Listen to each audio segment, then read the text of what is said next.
Intombazane eneminyaka eyisithupha ubudala bekubikwa ukuthi ilahlekile itholwe ibulewe endaweni yaseDelmas. Amaphoyisa aseDelmas athungatha abasolwa ngemuva kokutholakala kwentombazane eneminyaka eyisithupha ubudala ibulewe mhla ka-12 Novemba 2025 eDel Park Extension 2 eDelmas.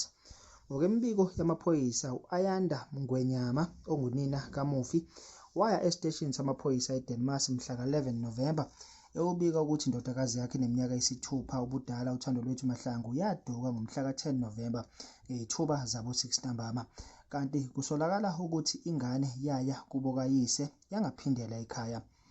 Amalungu omphakathi ahlanganyele ekuthungatheni ingane ubusuku bonke kodwa awazange aphumelele ukuyithola.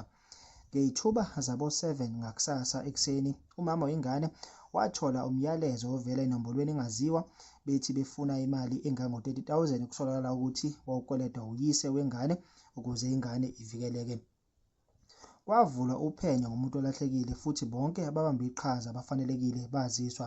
Uphenyo lokuqala lulandele inombolo yeselula esetshenzisiwe abathumbe endaweni yaseButleng, kanti-ke omashonisa ababolekisa ngemali endaweni balandwa ukuze-ke baphenywe. Kwavakashelwa-ke amakheli amaningana ahlobene nophenyo kodwa kwanhlanga zimuka nomoya.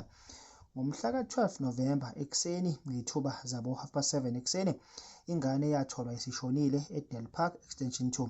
Isidumbu sayo-ke satholwa umakhelwane owayehlanza igceke lakubo ngesikhathi-ke bona imilenze emncane iphumela-ke ngaphansi kwemfucumfucu ngemuva komjondolo.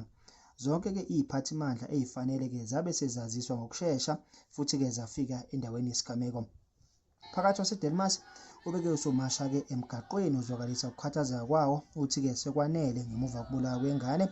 Kwathi-ke ngoLwesine ebusuku komphakathi waseDelmas wama ndawonye wakhanyisa-ke amakhandlela ngenhloso yokukhumbula-ke impilo kaThandolwethu ethathwe-ke ngesihloko.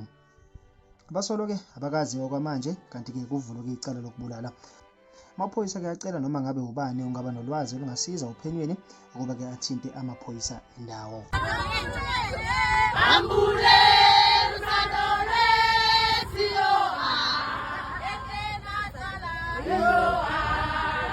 Isambane News sibuya nazo sishisa.